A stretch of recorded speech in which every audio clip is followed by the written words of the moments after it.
Hola, buenos días. Antes de nada, agradecerles la asistencia a esta webinar con la que pretendemos avanzar, ¿no? Algunas primeras reflexiones sobre la lectura de la nueva normativa sobre el trabajo a distancia y particularmente sobre lo que es el teletrabajo. Como todos sabrán, en el Consejo de Ministros del pasado martes y fruto de un dilatado pero también apresurado proceso de negociación con los agentes sociales, pues se aprobó un texto, un Real Decreto Ley, que se publicó ayer en el Boletín Oficial del Estado, el Real Decreto Ley 28/2020 del 22 de septiembre, que regula el trabajo a distancia. Como sabrán, el teletrabajo, voy a hablar de manera indistinta, aunque sea erróneo, de trabajo a distancia, pero me voy a referir sobre todo a lo que es la figura del teletrabajo. Es una figura pues, que tiene un relativo acervo, sobre todo en el entorno internacional, a través de lo que ha sido el Acuerdo Marco Europeo aprobado en el año 2002 y luego revisado en el año 2009 sobre el teletrabajo, en el cual se hacían una serie de principios rectores, ¿no?, con carácter no obligatorio, pero que de alguna manera permitiera a los países poder hacer un desarrollo normativo en su caso y que tienen que ver con el principio de igualdad de trato, que tienen que ver con el respeto a la protección de datos, que tienen que ver con la garantía desde el punto de vista del acceso a la formación, a la promoción profesional, también a los derechos colectivos, ¿no?, a la consulta, participación por parte de las personas trabajadoras. En nuestro país, el texto anterior al año 2012, Real Decreto Ley 3 y luego posteriormente Ley 3/2012 en materia que modifica el artículo 13 y convierte lo que antiguamente se llamaba el trabajo a domicilio, el trabajo a distancia, porque efectivamente el componente de que se hiciera de manera preponderante en el domicilio, pues no tenía por qué ser siempre la ratio, ¿no?, digamos, a la hora de decidir si era o no un trabajo a distancia. Lo importante es que no fuera en el centro de trabajo de la empresa y por eso se sustituye el domicilio por trabajo a distancia. Pero efectivamente en España no teníamos una normativa en materia de teletrabajo. Lo que había eran experiencias, había acuerdos por parte de algunas empresas que habían comenzado a hacer una práctica en la misma línea, digamos, de flexibilidad, ¿no?, viendo un poco las ventajas, ¿no?, que podía suponer esta manera de trabajar y dentro de las ventajas, pues como todos conocerán, pues no son solamente aquellas vinculadas con las medioambientales, desde el punto de vista del ahorro de costes, desde el punto de vista de la motivación de las personas, sino también, evidentemente, desde el punto de vista de facilitar tanto la conciliación como la corresponsabilidad, ¿no?, siguiendo un poco la lectura de la última normativa que modificó la Ley Orgánica en materia de planes, en materia de igualdad, ¿no?, en el año 2019. Como les decía, no hemos tenido una normativa sobre trabajo a distancia y ya la tenemos, ¿vale? Es una normativa que efectivamente, pues, probablemente, por hacer alguna crítica, se ha decidido agilizar su tramitación como Real Decreto o Ley. En un momento de rebrote de la pandemia, esto seguro que ha dado lugar a que las partes hayan dejado parte de sus pretensiones en el camino. Y hemos conocido los diversos textos, tanto por parte de los diversos sindicatos más representativos como por parte de la parte empresarial, de CEPIME, en representación de todos los sectores de empleadores, ¿no? A partir de ahí, efectivamente, nos encontramos en un ámbito de aplicación todavía restringido, en el sentido de que esto se refiere a las relaciones del artículo 1.1 del Estatuto de los Trabajadores que se desarrollen a distancia y con carácter de las relaciones por cuenta ajena, con todas las características típicas que marca el Estatuto de los Trabajadores para relaciones, las relaciones laborales comunes, si me permiten la expresión. Como luego veremos, probablemente parece ser que el próximo martes, en el próximo Consejo de Ministros del próximo martes, nos vamos a encontrar con una norma que lo que haga sea también, pues, aprobar, no sé si es un Real Decreto de Ley, en el que se modifique el texto refundido del Estatuto Básico del Empleado Público con el fin precisamente de extender también a la función pública, tanto al personal funcionario como al personal laboral, al servicio de la administración, el concepto y los derechos del trabajo a distancia y del teletrabajo. Como decía, el concepto ha cambiado, es un concepto que hace hincapié sobre todo en el carácter regular y este carácter regular se vincula a que el trabajo se desarrolle durante un periodo de referencia de 3 meses, un mínimo del 30% de la jornada o el porcentaje proporcional equivalente en función de la duración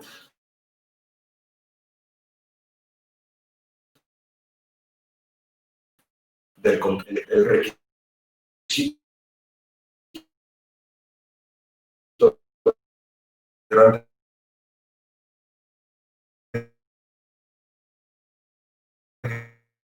hay que decir de que esto se puede también aminorar o reducir por parte de la propia negociación colectiva. Se establecen una serie de definiciones, lo cual es importante, se establece ya un concepto de lo que es el trabajo a distancia, con carácter general, como les decía, vinculándolo a al que desarrolla la persona trabajadora en su domicilio o en el lugar elegido por esta.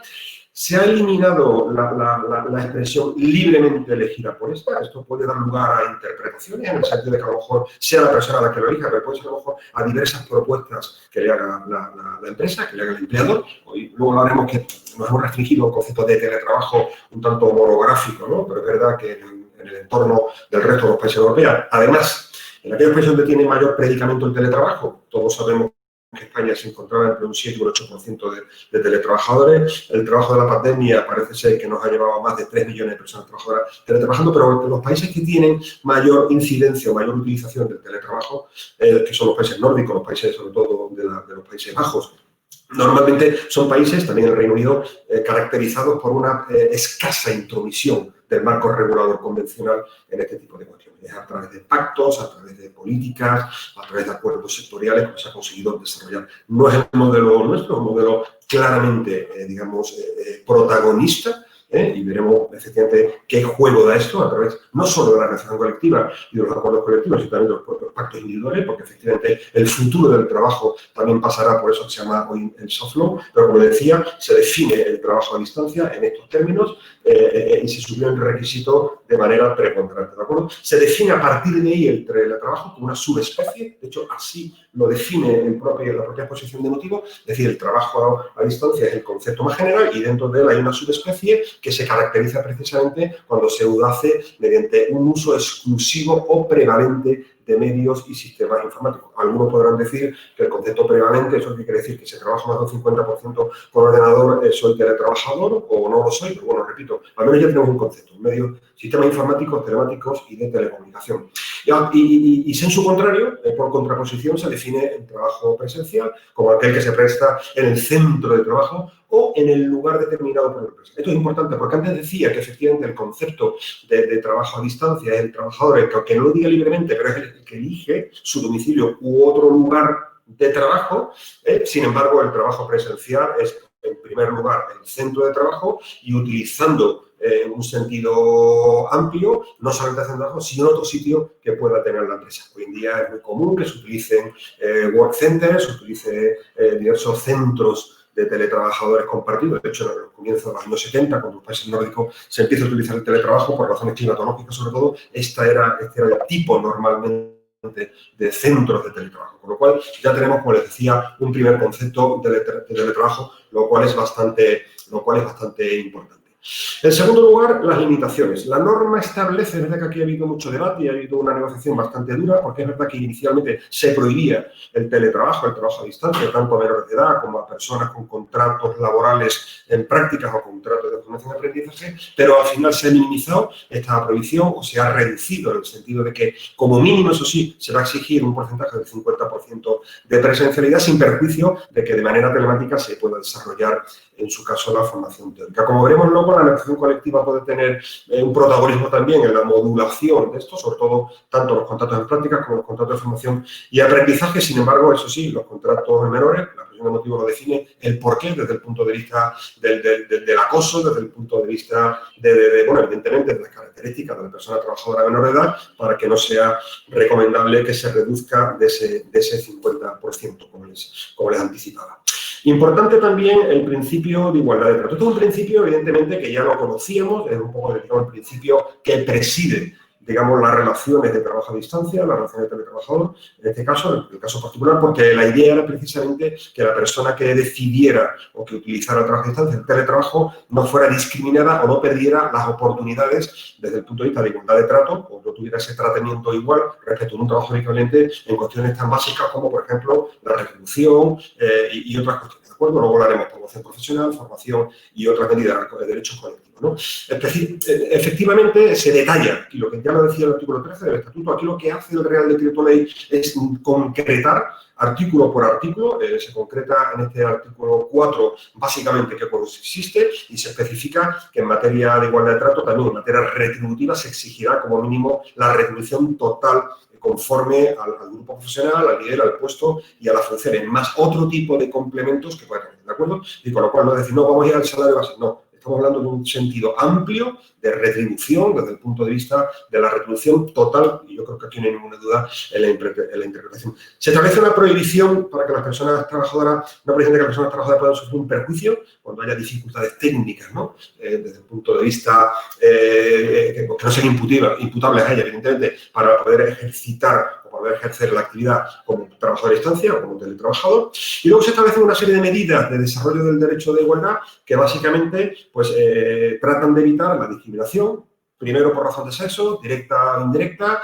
También se establece que se recojan estas circunstancias del trabajo a distancia, sobre todo tanto el diagnóstico como la implementación, como el seguimiento y elaboración de los propios planes de huelga. Se hace la misma consideración en materia de acoso, tanto el acoso, siguiendo la terminología de la Ley Orgánica del año 2007, ¿no? Acoso sexual, acoso por razón de sexo, concepto no determinado en la norma, pero sí construido jurisprudencialmente, como que es el acoso laboral, y se habla además de cualquier otro tipo de acoso por causa discriminatoria. Esto es un término que no tiene un reconocimiento, digamos, normativo, pero sí que es verdad que alguna doctrina ya lo utiliza para referirse al resto de supuestos que es una causa de discriminación desde el punto de vista sindical, desde el punto de vista de raza, religión, cualquier causa, de una especie como de fondo de saco para recoger cualquier tipo de supuesto discriminatorio que pueda digamos, dificultar, ¿no? a la persona que quiera trabajar a distancia. Se pretende también que con estas medidas de trabajo a distancia se consiga la igualdad también de trato desde el punto de vista de las personas, ¿no? Sobre todo en cuanto a lo que es la protección de las víctimas de violencia de género, y también se garantizará mediante el trabajo a distancia tanto la conciliación, como decía, el nuevo concepto de corresponsabilidad, incluyendo el derecho de adaptación de la jornada.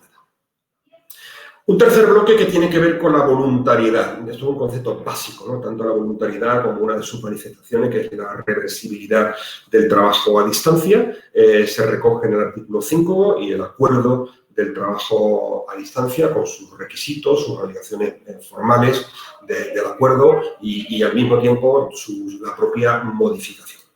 Desde el punto de vista de la voluntariedad, como les decía, bueno, ya decía un principio general, es verdad que en nuestra normativa tenemos algunos supuestos que lo excepcionan. Estamos hablando, evidentemente, de supuestos de materia de conciliación, de violencia de género, personas que hagan estudios con regularidad, bueno, el teletrabajo por COVID, que es un teletrabajo obligatorio, lo hemos vivido desde el Real Decreto Ley 8/2020, de 17 de marzo, y una serie de medidas que tratan de prohibir, pues, por un lado, que se puede imponer mediante la utilización del Estatuto artículo 41, modificación sustancial de condiciones de trabajo, como la extinción en el supuesto en el que la persona pues, no quiera teletrabajar o que la persona tenga dificultades para el desarrollo adecuado de esta actividad laboral a distancia.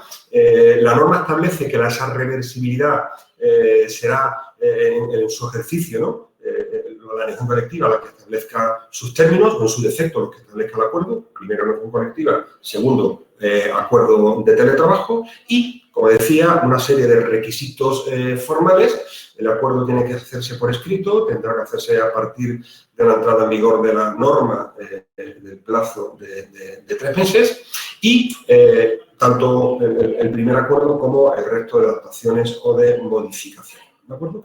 Una copia debe entregarse en el plazo de 10 días a la representación de trabajadores. Utilizaremos la terminología similar de la copia básica, eliminando aquella información confidencial por razones de protección de datos o de intimidad, y al mismo tiempo, posteriormente, se remitirá copia a la oficina de empleo. Con lo cual, aquí tenemos un segundo bloque en esta materia del acuerdo. Bueno, el contenido del acuerdo, ahí lo tienen, es importante, es un contenido mínimo, tiene que quedar claro, obligatorio, en el cual hay que recoger pues, tanto el inventario, ¿no? de medios, equipos, herramientas, la enumeración, digamos, de los gastos, así como la forma de cuantificación para la compensación que obligatoriamente tiene que hacer la empresa y el momento y la forma en que se va a hacer esa compensación o ese abono, el horario de trabajo, así como las reglas de disponibilidad, importante esto, porque se vincula en esta norma con un derecho autónomo también a la flexibilidad, vinculado también al trabajo, al teletrabajo, al trabajo a distancia. El porcentaje de distribución entre trabajo presencial y trabajo a distancia, la duración de los plazos de preaviso, efectos de reversibilidad, los medios de control empresarial de la actividad, qué procedimiento hay que utilizar en el caso que haya atención, ¿no? Evidentemente, dificultades técnicas que requieran sobre para la persona que trabaje a distancia, la persona teletrabajadora, en este caso, así como las instrucciones que debe recibir la persona trabajadora, tanto en materia de privacidad, protección de datos, como en materia de seguridad informática. Es importante aquí porque en materia de protección de datos se establece que tenga que ser previamente con la participación de la representación legal de los trabajadores. Sin embargo, la norma distingue que cuando se trate de seguridad de la información, habla de previa información. En un caso, participación, en otro caso, mera información. Es importante el matiz y cuando la norma distingue, evidentemente tendremos que distinguir. Así como, finalmente, la duración, ¿no? La duración del acuerdo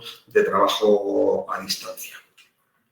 La norma prevé también la modificación, la modificación que efectivamente se tendrá que hacer también por escrito y siempre con carácter previo a su funcionamiento, a su vigor, a su entrada en práctica y que será también puesta en conocimiento de la representación legal de los trabajadores. Y aunque no viene recogido dentro del área o dentro del capítulo vinculado a los derechos de las personas trabajadoras, sí que se habla en este artículo 8, yo llamaría un derecho de prioridad, ¿no? Un derecho de prioridad en el sentido de que la persona teletrabajadora, que inicialmente es teletrabajadora, pues tendrá un derecho de prioridad para ocupar puestos que se realicen total o parcialmente de manera presencial y que sean los convenios colectivos o los acuerdos colectivos los que establezcan los mecanismos y los criterios.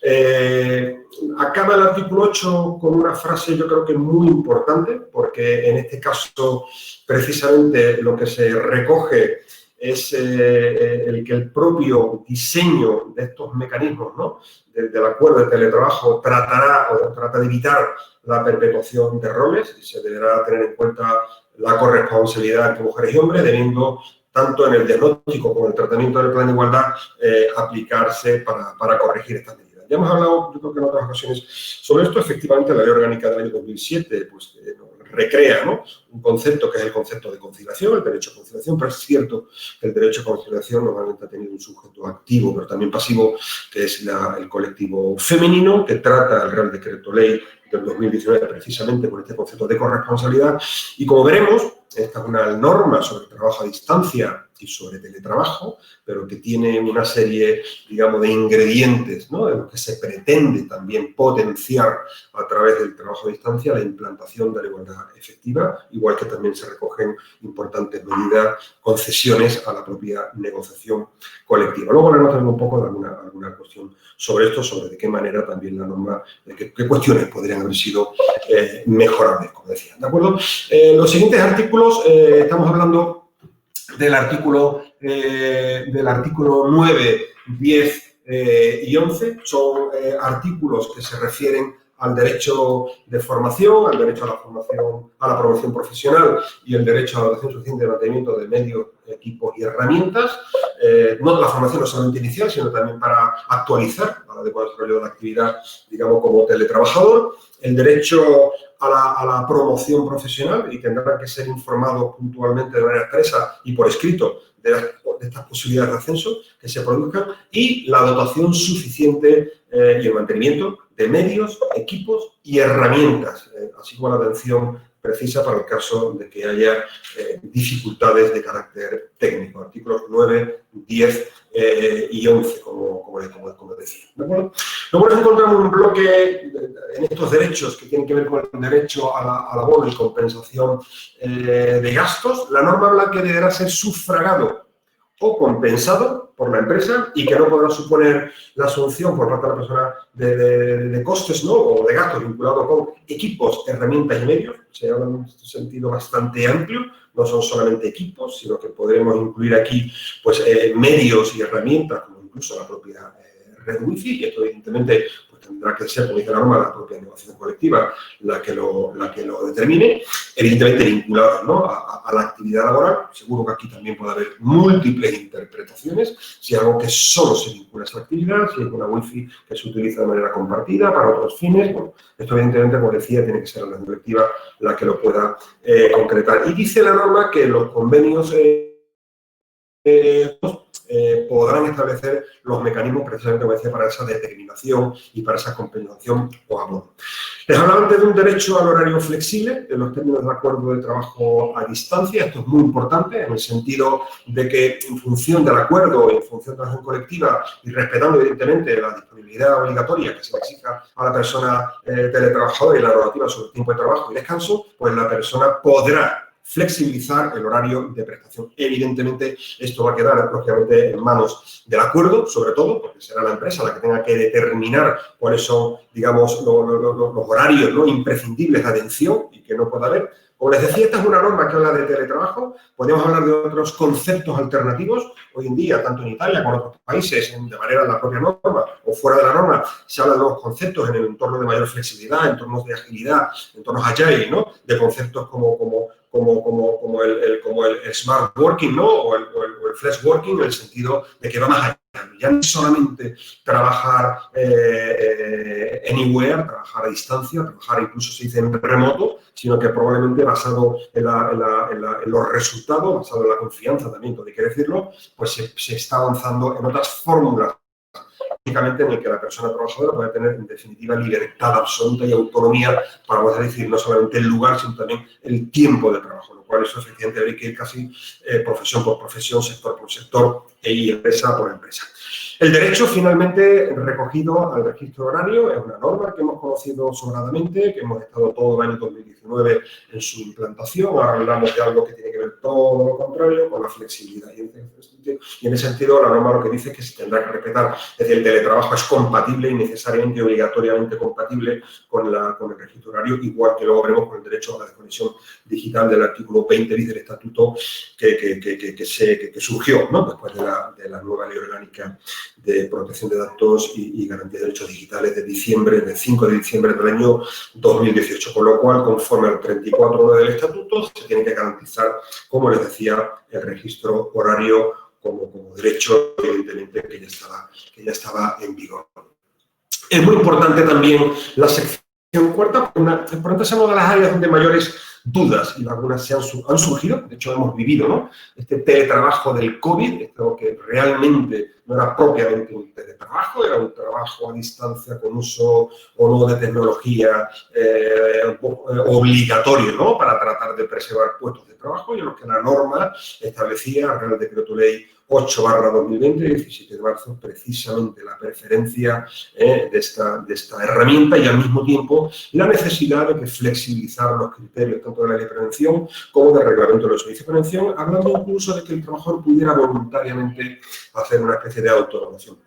Evidentemente esto no era una solución, porque claro, la pregunta era, bueno, si no se quiere hacer la autoevaluación, ¿qué ocurre? El deber general de protección del empresario queda en suspenso por una fuerza mayor o por una causa legal, un impedimento legal, cual es que efectivamente a la persona a la que se le confía esa autoevaluación pues no quiere hacerla. Bueno, la norma avanza un poquito, no resuelve totalmente seguro el problema. Aquí se habla efectivamente de las generales de la ley, de que la empresa tendrá que garantizar una adecuada protección, esto lo decía el acuerdo marco, de que la empresa debe utilizar, lógicamente, o tiene que hacer, lógicamente, la relación de riesgos laborales, poniendo especial hincapié en las cuestiones que tienen que ver con factores psicosociales, con factores económicos, con factores organizativos. Aquí, evidentemente, tenemos que acudir, habla también de tiempo de disponibilidad, de descanso, de conexiones. Solamente se tiene que restringir esta acción preventiva a la zona habilitada para la prestación de la actividad profesional por parte del teletrabajador y dice que se utilizará una metodología que ofrezca confianza. Bueno, al final, pues sobre esto, bueno, pues seguramente algunos ya tendrán en mente, pues yo si hablo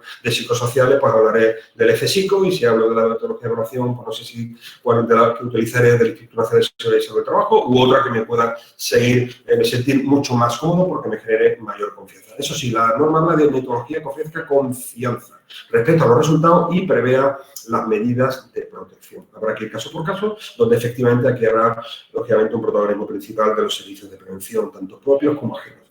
La norma lo que dice es que cuando, más allá de que la empresa pueda establecer una serie de estándares en la planificación preventiva, exija la visita por parte del servicio de prevención, lo que viene a decir es que se deba emitir, entiendo, por el servicio de prevención un informe escrito, pero justifique. Y a partir de ahí se le entregará este informe a la persona trabajadora y a la representación especializada de prevención, delegados y delegadas de prevención, y que para esa visita, evidentemente, como puede ser de otra manera, se requiera el permiso de la persona trabajadora. Conocemos países como en Portugal, donde no hace falta, en algunos supuestos, la autorización, el consentimiento de la persona trabajadora. Pues aquí se entiende que esto podría ser anticonstitucional, porque probablemente es un consentimiento viciado, por tanto, en cuanto la relación laboral pues, pueda tener una parte débil, ¿no? Dentro, igual que el Tribunal Constitucional se ha posicionado en aquellas cláusulas vinculadas al contrato de trabajo, donde se hace una cesión desde el punto de vista de la imagen, pues aquí se entiende que puede ser anticonstitucional. Repito, en algunos países no es anticonstitucional y se utiliza, pero aquí lo que se dice es que se requiera el permiso de la persona trabajadora, si se tratase de su domicilio o el de una tercera persona física. Importante, persona física, ¿de acuerdo? Evidentemente, si no es otro lugar en el que yo quiero trabajar en el cibercafé, pues a lo mejor ahí no habría ese problema. Dice la norma, de no concederse ese permiso, se podrá hacer la evaluación en base a la determinación de los riesgos que se derive de la información recabada de la persona trabajadora según las instrucciones del servicio de prevención. Quiere decir, el servicio de prevención tendrá que entregar, entiendo, a la persona trabajadora una especie de checklist para que ella pueda identificar los riesgos, pero claro, la pregunta es, ¿y si no quiere hacer esa identificación?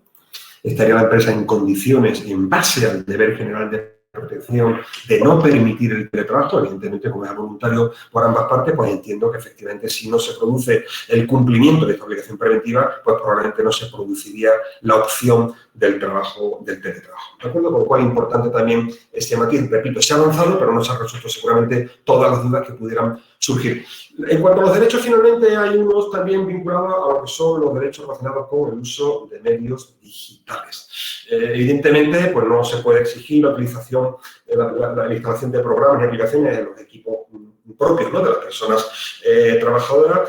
Los convenios, dice la norma, que especificarán los términos en los que las personas puedan hacer uso por motivos personales de los equipos informáticos de la empresa. Ya antes les decía que tiene pinta de que más allá de la negociación colectiva, al final probablemente vayamos a desarrollos vía pactos, vía acuerdos, en algunos supuestos incluso individuales. Sobre esto seguramente encontraremos jurisprudencia sobre cómo se puede mejorar. En muchas ocasiones la propia persona trabajadora, ¿no?, la que prefiere o quiere también utilizar equipos propios, y seguramente se llegará a acuerdos, esa tendencia, lo que se llama el bring your own device. Bueno, pues seguramente sobre esto la norma no lo especifica ni lo recoge, pero bueno, también es una posibilidad. Y luego el derecho de expresión digital, que como les decía, es un derecho nuevo, un derecho que se nos olvidó, porque es verdad que nos sonó a texto el capítulo 10 de la Ley Orgánica de Protección de Datos y Garantía de Derechos Digitales, una especie de texto escoba, ¿no? Un poco ahí que a casi todos, sobre todo a los no laboralistas, ¿no? O mejor dicho, a los laboralistas no expertos en protección de datos, pues parecía que le hicieron echar mucha cuenta de que efectivamente hay un nuevo artículo 20 bis, este derecho a la desconexión digital, derecho nuevo, derecho que es una obligación, derecho que se tiene que articular mediante una política, salvo, bueno, si no hay un acuerdo por parte de la empresa, no es una obligación de negociarlo con la representación, pero sí que es una obligación por parte de la empresa, con lo cual aquí la norma, pues efectivamente, dice que pudiendo los convenios o acuerdos establecer los medios y medidas adecuadas para garantizar el ejercicio efectivo. ¿De acuerdo? Pero repito, la ley orgánica dice lo que dice y aquí la norma tampoco lo contradice. ¿De acuerdo? A partir de ahí iríamos, aunque ya lo he citado, a dos derechos que tienen que ver ya hemos hablado de la protección de datos y de la seguridad de la información. Evidentemente hemos hablado antes de qué manera estos derechos se tienen, ¿no?, que garantizar, sobre todo desde el punto de vista de las instrucciones, ¿no?, de las instrucciones, porque es importante que la persona trabajadora haga un uso correcto, ¿no? Haga un uso correcto, pues tanto de los equipos, y para eso recibirá instrucciones. Y como les decía, en el caso de la privacidad de datos, habla de participación, de la representación. En el caso de la seguridad informática, habla de la mera información. Esto es importante también que lo tengamos en cuenta. El siguiente artículo, hemos hablado de los derechos relacionados con el uso de los medios digitales. Los artículos 17 y 18, el artículo 20, hemos hablado también de la protección de datos y de la seguridad de la información. Y antes de hablar de las facultades de control empresarial, pues vamos a hablar del derecho, de los derechos colectivos, artículo 19, de la persona trabajadora, lo cual también son muy importantes. Y efectivamente el artículo 19 habla de que será la negociación colectiva, luego veremos en qué sentido la que pueda establecer, digamos, condiciones para garantizar el ejercicio de estos derechos colectivos. Además, especifica que la empresa tenga que suministrar pues, los elementos precisos para el desarrollo de esta actividad de representación, representativa, acceso, tendrá que aplicar la ley orgánica de libertad sindical y todo su desarrollo, el acceso a las comunicaciones, direcciones electrónicas de uso de la empresa y la implantación del tablón virtual cuando sea compatible, dice la norma, con la forma de prestación del trabajo a distancia. Con lo cual, derechos colectivos, importante, era una de las era una de las claves, ¿no?, que se establecían tanto en el acuerdo marco como ya en el propio artículo 13 del Estatuto previo a esta norma. A partir de ahí nos encontramos con un artículo 22, importantísimo artículo 22, en el que se recogen las facultades de control empresarial. De manera amplia, yo diría casi con carácter novedoso, el artículo 22 habla pues no solamente de que la persona trabajadora tiene obligación de cumplir con estas instrucciones, como hemos visto, previa participación, en el caso de protección de datos como información previa, en el caso de seguridad informática, y asimismo a cumplir con las condiciones e instrucciones de uso y conversación. Eso sí, dice dentro de los términos que en su caso se establezca la negociación colectiva respecto a los equipos o útiles informáticos. Como os decía, la norma hace algunos guiños a la negociación colectiva, en el caso de que la empresa, para implementar normas de adecuado uso de los equipos, porque se tenga que hacer en los términos que se acuerden. La pregunta es, bueno, y si no se llega a un acuerdo, ¿qué pasa? Que una persona puede hacer cualquier cosa, puede poner en riesgo los equipamientos de la empresa. Como vemos, aquí podría incurrirse en alguna contradicción.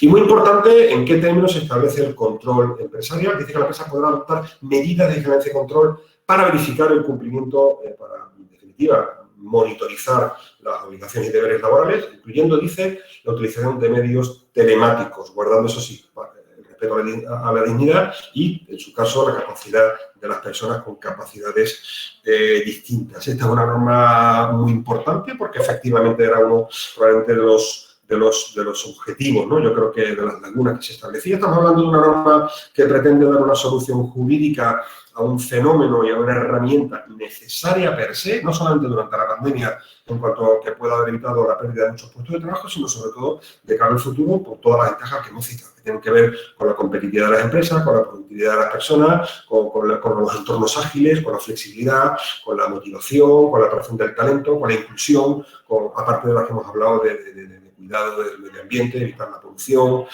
poblar zonas. Se ha hablado tanto últimamente de la España vaciada, de la España vacía, importancia, como decía, que sea una herramienta no solamente útil, sino además sostenible, creíble por ambas partes, y para ello, evidentemente, se tienen que garantizar la facultad de control empresarial. No hemos olvidado que es una forma de organización del trabajo. Es muy importante, lo decía el Acuerdo Marco Europeo y lo dice también la propia norma y la propia exposición de motivos. ¿De acuerdo?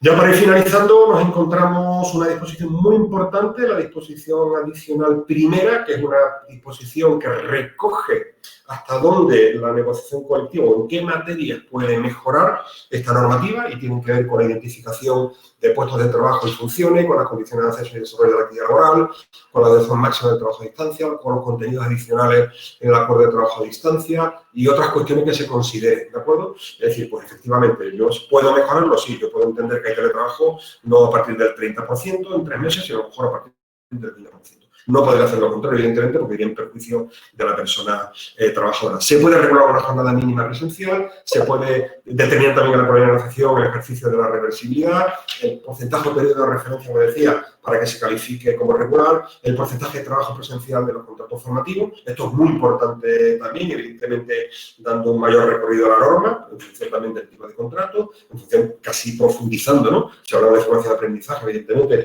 de qué tipo de formación profesional o qué tipo de certificado de profesionalidad estamos hablando. Si exige una mayor formación presencial en el puesto de trabajo, pensemos en formación en puestos industriales, el sector de la construcción, por ejemplo, ¿no? Y otras circunstancias adicionales que pudieran modular el derecho a la desconexión. Eso, lo cual también parece bastante importante. Bueno, hay una serie de disposiciones adicionales, particularmente tanto la adicional segunda como la transitoria segunda, se refiere al personal al servicio de la administración, personal funcionario como personal laboral. Como les decía, esta semana ha habido un acuerdo de la Mesa General de Protección de las Administraciones Públicas de 21 de septiembre, en el que se acuerda proponer la modificación del texto refundido del Estatuto Básico del Empleado Público. Como decía, características básicas de esta norma, pues garantizar evidentemente la igualdad de trato, garantizar la reversibilidad, garantizar evidentemente la protección de datos y la intimidad, pero evidentemente garantizando también que se asegura, ¿no?, la prestación del servicio público. De hecho, en España, la primera norma que se publica en materia de teletrabajo se publica en la Comunidad Autónoma, Castilla y León, en el año 2011, pero es verdad que la implantación del teletrabajo necesita también de una normativa en el caso de las administraciones públicas. Y luego tenemos dos disposiciones transitorias complicadas, y no complicadas porque han generado la primera, un enorme debate, ¿no?, la mesa de negociación, que de alguna manera, si me permitís la expresión, un poco puede suponer un poco una cierta desconfianza, ¿no?, de alguna manera en la capacidad, digamos, negociadora o de acuerdos o en el desarrollo que pueda suponer eso que utilizando el anglicismo se llama el soft law, ¿no? ¿De qué manera, incluso, no el soft law, sino acuerdos colectivos, pactos de empresa, y dice la norma que a las relaciones de trabajo vigentes y que estuvieran reguladas con anterioridad a la publicación de esta norma, por convenios acuerdos colectivos, se les aplicará la norma en el momento de que esos acuerdos pierdan su vigencia. Si no tienen plazo, dice que a partir de un año desde la publicación de la norma en el boletín oficial de esta, es decir, un año a partir de ayer, a partir del día 23. Dice, salvo que las partes firmantes acuerden expresamente un plazo superior, que como máximo podrá ser de 3 años. Bueno, la pregunta sería, ¿y si el acuerdo o el pacto mejora? El Real Decreto Ley 28/2020 pierde vigor. Pues es una también. Tenemos que no, porque evidentemente la libre determinación de la negociación por las partes legitimadas, evidentemente no debería ser cercenada por una norma, sobre todo cuando va en beneficio de las personas trabajadoras. Y luego una expresión transitoria tercera, que también es muy interesante, que es de alguna manera aquella que nos dice que el famoso teletrabajo, ¿no?, del COVID, es decir, el teletrabajo forzado por el artículo 5 del Real Decreto Ley 8/2020, dice que se mantendrá mientras existan las circunstancias excepcionales o las medidas de contención sanitaria derivadas del COVID-19 y mientras estas se mantengan resultándole aplicable la normativa laboral ordinaria, teniendo las empresas, eso sí, garantizar, ¿no?, suministrar, dotar, dice la norma, los medios, equipos, herramientas y consumibles, así como el mantenimiento, y que a través, en su caso, de la relación colectiva, se concrete la compensación de los gastos. Claro, esto genera muchísima polémica porque estamos hablando de la mezcla de normativa sanitaria con normativa laboral.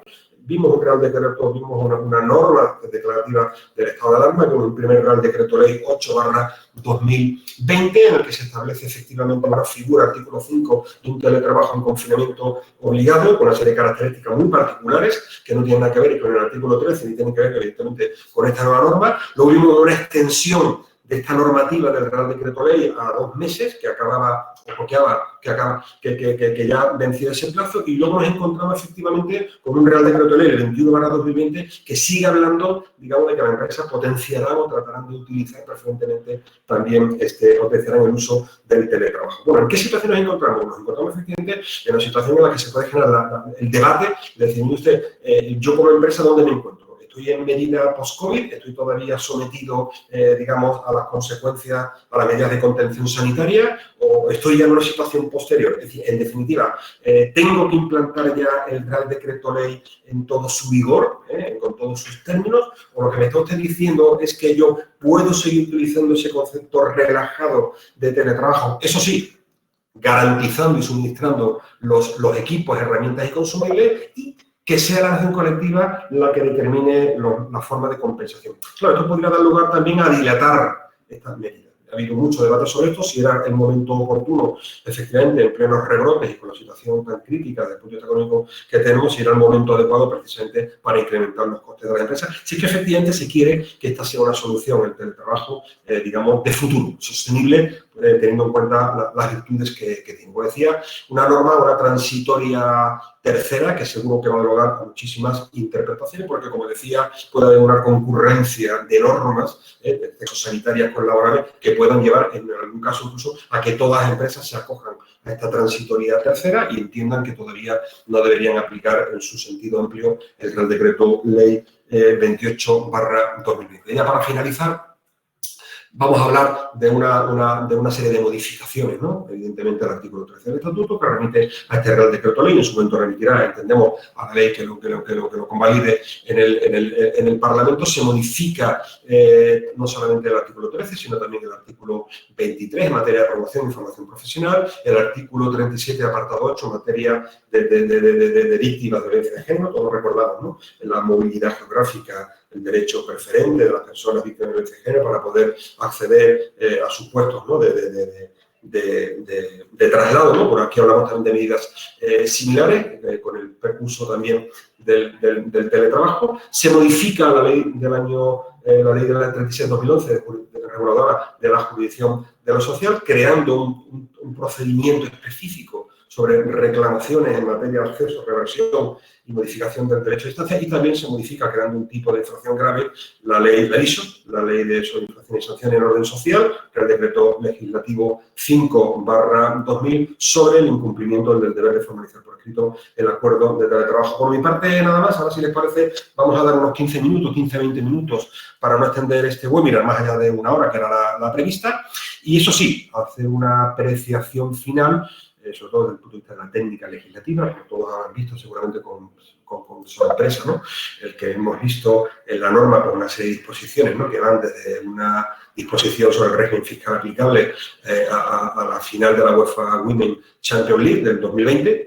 Y, bueno, al final nos recuerda nuevamente, ¿no?, a estas cláusulas de escoba, ¿no?, de las leyes presupuestarias de hace años. Yo creo que es no es bueno desde el punto de vista no solamente de la técnica legislativa, sino también desde el punto de vista didáctico de la norma, ¿no? Que si queremos utilizar el texto como una especie de guía, ¿no?, también para poder implementar mejor el teletrabajo, el que se metan pues, más de 15 disposiciones sobre cuestiones, como decía, variopintas, que tienen que ver con medidas de incentivadora, con cuestiones que tienen que ver con el ingreso mínimo. Bueno, es una cuestión, como les decía, una norma buena en el sentido de que es fruto del diálogo social. Seguro que el diálogo social debería seguir trabajando para mejorar la norma, porque seguro que hay cuestiones que son mejorables. Tenemos que ir a modelos mucho más flexibles todavía, porque, repito, esto no solamente interés de la parte empresarial, esto es una parte también empleadora, es una parte que afecta también a los intereses de las propias personas que quieren también hacer un uso. Nosotros, como hemos hecho desde el Médico Instituto algunas encuestas, efectivamente hay una mayoría de personas que, más allá de la pandemia, que son circunstancias absolutamente no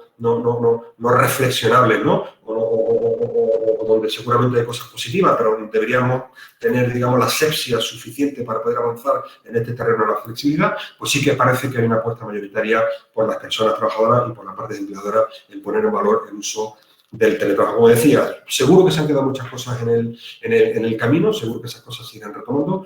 Creo que es muy importante el papel que se da a la negociación colectiva, creo que es muy importante el papel que se puede dar también para incentivar la igualdad efectiva y sobre todo la propia corresponsabilidad. Y por mi parte, nada más, si les parece, pues pasamos ahora a estos 15-20 minutos de preguntas y trataré de resolverlas.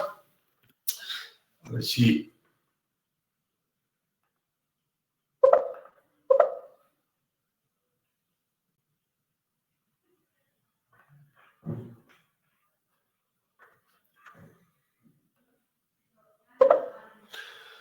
Vamos a ver.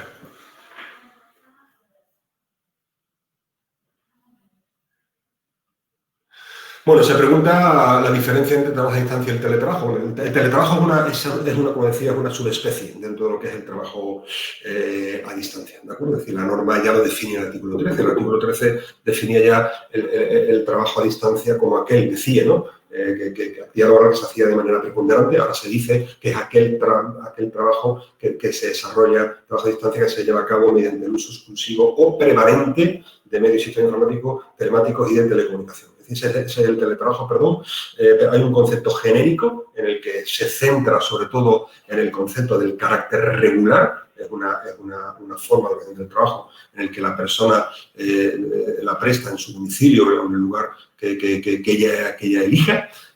Se ha eliminado el término libremente y, como decía, de manera regular. Dentro de ese concepto de trabajo a distancia hay una subespecie, y así se determina el acrónimo, que es el teletrabajo, que es cuando este trabajo a distancia se hace con un uso intensivo, ¿no? Dice uso exclusivo o prevalente de medios y sistemas informáticos, telemáticos y de telecomunicación. ¿De acuerdo?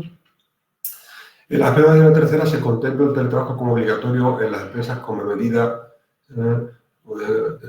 de contención sanitaria. Sí, esto es uno de los supuestos que se puede hablar. Pues de hecho, cuando la norma, es decir, realmente la norma lo que dice es que en estos supuestos, es decir, si la empresa está todavía, digamos, en una situación, digamos, de confinamiento o de control desde el punto de vista sanitario, se puede entender, dice, ya estaríamos aplicando, como decía antes, el Real Decreto Ley 21, hablando de que la empresa tratarán de potenciar y dentro de la capacidad de organización del trabajo, la empresa podría, incluso entiendo yo, poder imponer ese teletrabajo. Como decía, junto con supuestos de conciliación, de formación regular y supuestos de violencia, pues se puede suponer como un caso, digamos, de obligatorio, ¿no? Obligatorio el uso del teletrabajo. ¿De acuerdo? Al ser voluntario, como si la empresa no quiere que haya teletrabajo, pues si es voluntario, pues la empresa, pues si no se quiere que haya teletrabajo, pues no habrá teletrabajo. Repito, más allá de los supuestos que son obligatorios, pues decía, la norma lo deja bien claro, voluntario para ambas partes. Si las dos partes no quiere, no habrá teletrabajo. Voy a ver, bueno, hay muchísimas preguntas, no sé si empezar por el final, efectivamente, porque si no, bueno, ¿qué pasa si la empresa no quiere ofrecer el teletrabajo? Efectivamente, ya lo hemos respondido. Cuando empecemos a ahondar en la presentación de la pantalla será más grande, pero vale. Coste responsabilidad que como empresa tenemos que asumir si los mujeres voluntariamente quieren teletrabajar. Bueno, la norma habla de manera, como hemos visto, bastante amplia, ¿no? Es decir, cuando hemos visto el concepto digamos, desde el punto de vista de los costes, pues la norma está hablando, pues, equipos, herramientas y medios. Bueno, esto al final es verdad que será la negociación colectiva la que trazar los mecanismos para su determinación. Pero sí que parece que, grosso modo, si la persona necesita un ordenador y si la persona necesita una red wifi para uso exclusivo, con unas especiales características, eso entrará dentro de ese concepto. Muchas cosas. ¿Qué ocurre en los trabajadores que voluntariamente trabajan desde otros países? ¿Cuál sería el proceso a seguir y qué costes asociados pueden tener para la empresa en el caso de un trabajador voluntariamente que trabajar desde otro país? Bueno, esto efectivamente es una cuestión que está generando bastante polémica. Y es verdad que la norma no dice nada al respecto. Es verdad que esto puede dar lugar también a cierta movilidad internacional de personas, no sé si deseable o indeseable, pero sí es verdad que hay algunas voces, y esto seguramente tendrá que ser la negociación colectiva, la que en función de que sea el tipo de teletrabajador. Aquí al final la negociación tendrá también que segmentar el colectivo. Es decir, podemos hablar, siempre y cuando no se caiga en causa de discriminación, de que podemos establecer un colectivo de personas trabajadoras que incluso pueden ir a ese modo de trabajo mucho más flexible, teletrabajo tipo smart working, y en el que a lo mejor incluso no sea necesario que trabajen en el país y decidan libremente. Repito, siempre y cuando no se produzca una discriminación y se pueda objetivar el que este perfil de trabajador no es necesario que venga nunca a la sede. Ahora bien, ¿qué pasa cuando una persona que en un teletrabajo mixto presencial, mixto teletrabajo, pues efectivamente dice, me quiero ir a mi segunda residencia o me quiero ir a otro país porque resulta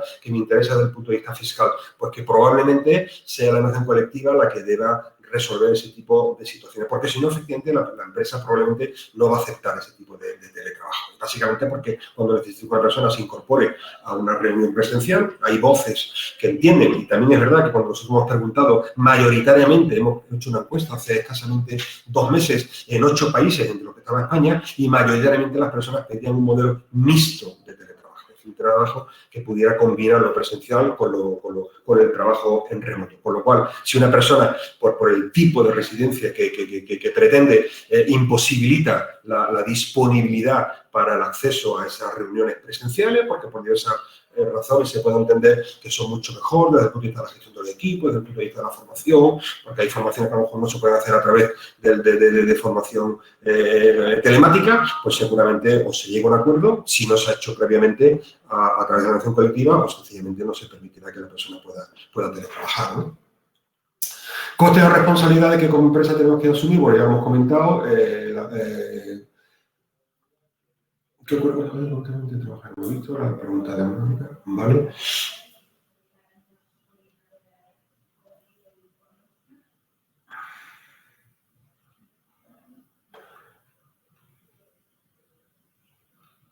Vamos a ver.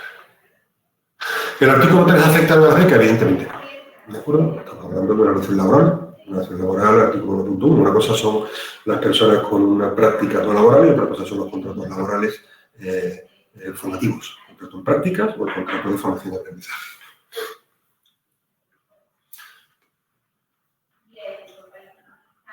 ¿Podría ser un derecho para el trabajador el teletrabajo para determinados puestos si así se establece en convenio colectivo? Sí, como decía, si hay causa objetiva y se llega a un acuerdo de negociación colectiva y el convenio colectivo supera el control de legalidad, evidentemente, porque no se caen discriminaciones, pues sí que se podría hacer.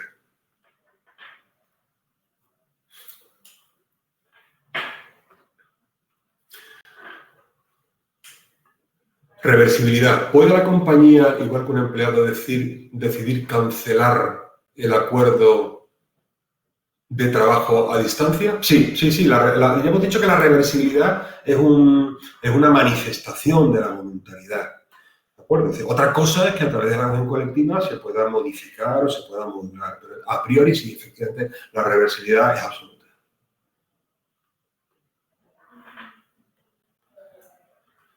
Buenos días. En nuestro caso tenemos empleados de convenio y otros muchos que se encuentran fuera del ámbito del convenio, empleados fuera de convenio, normalmente con puestos de mayor responsabilidad y técnico. ¿Esta es la de que te preguntan también? Sí, evidentemente sí. De hecho, la norma, cuando habla ha hecho especial hincapié no solamente en el colectivo general, sino también en puestos directivos, ¿no? En los managers.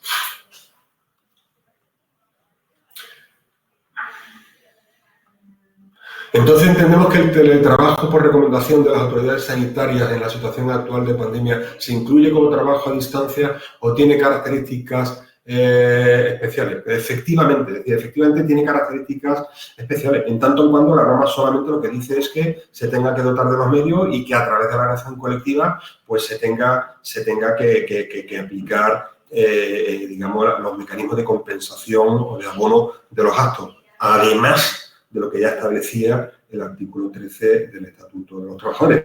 De hecho, la norma, por ejemplo, cuando habla del personal laboral al servicio de la administración pública, lo que dice que en tanto no se apruebe esta norma que modifique el texto refundido del Estatuto Básico del Empleado o el Real Decreto que aplique a este personal laboral, en su caso, hará el Estatuto de redacción previa a la modificación que se ha hecho con esta norma, ¿no? Con respecto al contrato en práctica, comentaba que debemos esperar a la negociación colectiva. Debemos esperar... Bueno, la norma lo que dice es que como no se garantiza un 50%. Otra cosa que luego, a través de la negociación colectiva, se pueda establecer que ese 50%, entiendo yo, que se pueda minimizar. Porque la norma lo que habla es de que el trabajo presencial tenga que ser de un 50%. Es decir, la norma aquí es verdad que no habla de un mínimo. Es decir, porque aquí no es lo mismo una cuestión conceptual como determinar qué se entiende por trabajo regular, y yo ahí sí que entiendo que el convenio colectivo nunca va a poder ampliar, digamos, el concepto, ¿no? El porcentaje a los efectos de teletrabajo, como mínimo tendrá que reducirlo, pero sin embargo, cuando estamos hablando de los contratos en práctica y de los contratos de formación y aprendizaje, seguramente en función de los puestos de trabajo, a lo mejor se puede permitir una modificación en beneficio de que esa acción, de que ese contrato se pueda desarrollar en un mayor porcentaje a través del trabajo a distancia o del teletrabajo.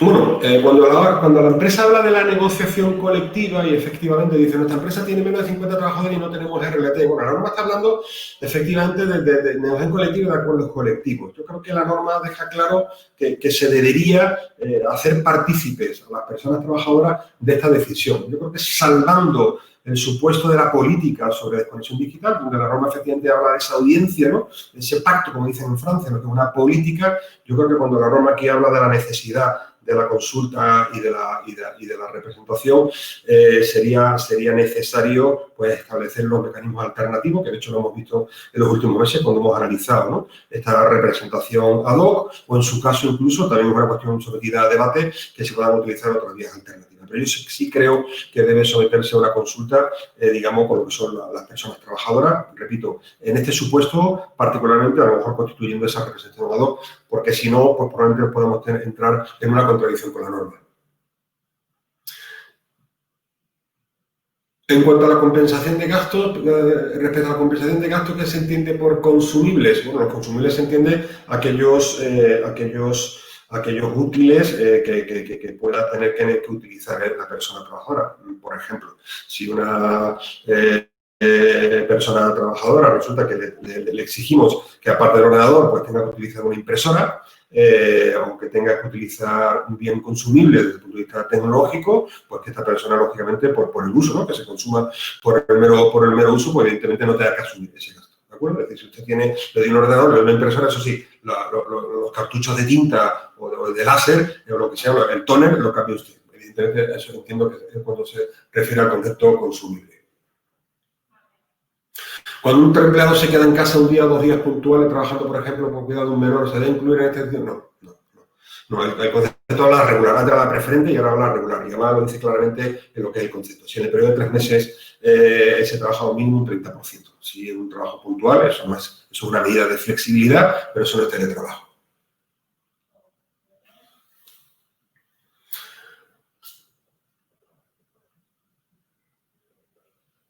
Si tenemos como concepto de nómina plus de transporte o manutención, ¿se puede descontar de los días en los que esta persona trabajadora trabaja presencialmente?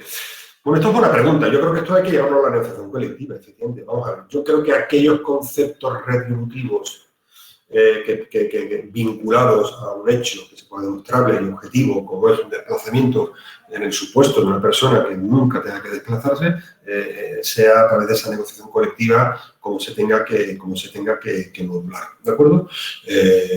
Otros supuestos de carácter, digamos, personal, la norma lo deja claro. Hay complementos que evidentemente se tienen que mantener. Pero aquellos donde podamos objetivar que solamente pretenden satisfacer algo tan objetivo como el desplazamiento, pues efectivamente yo entiendo que sí que se podrían descontar, pero ahí entiendo que tiene que hacerse a través de la negociación colectiva.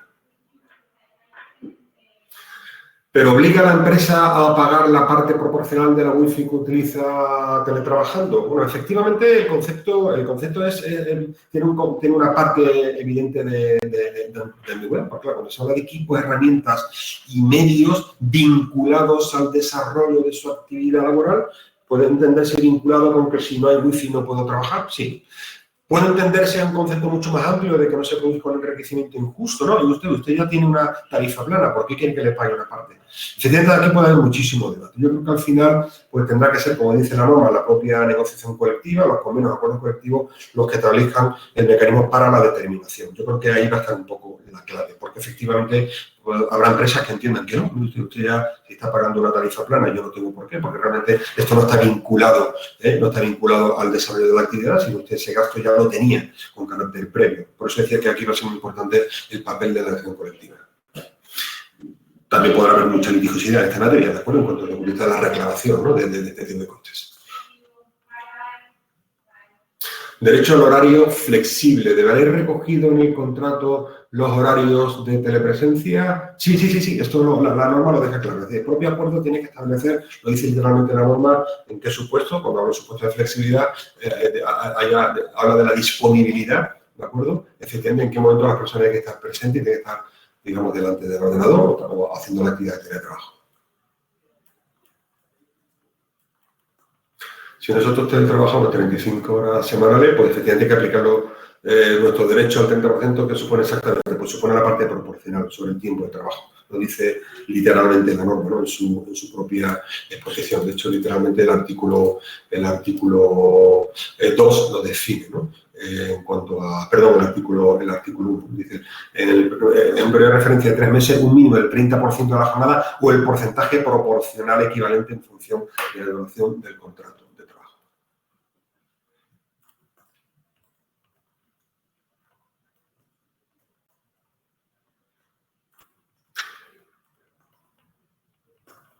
El importe económico que puede suponer el teletrabajo, el importe económico se debe negociar. Bueno, la norma literalmente habla de los mecanismos de determinación, si no recuerdo mal. Vamos, si me permiten, al texto, literalmente habla, efectivamente, podrá establecer el mecanismo para la determinación y compensación de esos gastos. Con lo cual, sí que parece que en el concepto de determinación puede entrar tanto lo que son los conceptos, sufragables o compensables, como lo que es la cuantía, ¿no? Pues seguramente un convenio colectivo podrá establecerlo. Yo creo que daría mucha mayor seguridad jurídica, ¿no? En qué supuestos y cómo se puede calcular. Bueno, vamos a responder a la última pregunta, ya son las 10:30. Buenos días, aunque la ley dice que puede hacerse en lugar distinto al domicilio habitual, ¿podría establecerse en el acuerdo que la prestación puede hacerse solo desde su domicilio? Bueno, la norma, yo entiendo que esto podría ir en contra del derecho de la persona trabajadora, porque claro, al final, cuando la norma dice que la persona, que una vez aceptado, ¿de acuerdo? Partamos de la base de que esto es voluntario para ambas partes, ¿vale? Pero conceptualmente es una manera de organizar el trabajo mediante un sistema en que la actividad se hace en el domicilio de la persona trabajadora o en el lugar elegido por esta. Entonces, ¿puede la empresa imponer que sea siempre el domicilio? Yo entiendo que no. Otra cosa es que diga, bueno, pues si no me deja usted que yo lo imponga, pone de acuerdo de teletrabajo. Eso puede ser una opción también. ¿De acuerdo? Yo en principio habría un matiz, que es verdad que cuando se ha quitado lo del lugar libremente elegido, seguramente aquí la negociación colectiva podría dar también juego y seguramente habrá desarrollos potenciales en ese concepto más amplio del teletrabajo y de la flexibilidad, que es que efectivamente la empresa a lo mejor en algún convenio se pueda determinar que pueda también plantear, digamos, diversas opciones, porque es verdad que la norma dice el lugar elegido por esta. Eso quiere decir que no es el lugar libremente elegido por esta, pueden ser supuestos alternativos, porque se acuerda que efectivamente la empresa, por ciertas razones de productividad o para evitar desplazamiento, contrate un centro de teletrabajo que en un lugar cercano al domicilio de un grupo de personas que viven en una zona geográfica, pues efectivamente sí. Pero es verdad, pero a priori, en cuanto a la pregunta, en cuanto a que la empresa pueda imponer el lugar de trabajo, el domicilio, entiendo que no, irá en contra del apartado A del artículo 2 en cuanto a definición. ¿De acuerdo? Bueno, veo que hay muchas preguntas, me gustaría responder a todas. Yo creo que hay muchísimas preguntas, pero bueno, un poco el compromiso era acabar a las 10:30, estar una hora debatiendo, ¿no? Y reflexionando sobre esta nueva norma. No obstante, bueno, les emplazamos a futuras convocatorias. Espero haber clarificado al menos los trazos principales de la norma y algunas de las dudas más recurrentes que ya intuíamos que tienen que ver con los gastos, que tienen que ver con el concepto de trabajo de regularidad. Y bueno, por mi parte nada más, agradecerles nuevamente la presencia en este webinar y bueno, desearles que tengan un día.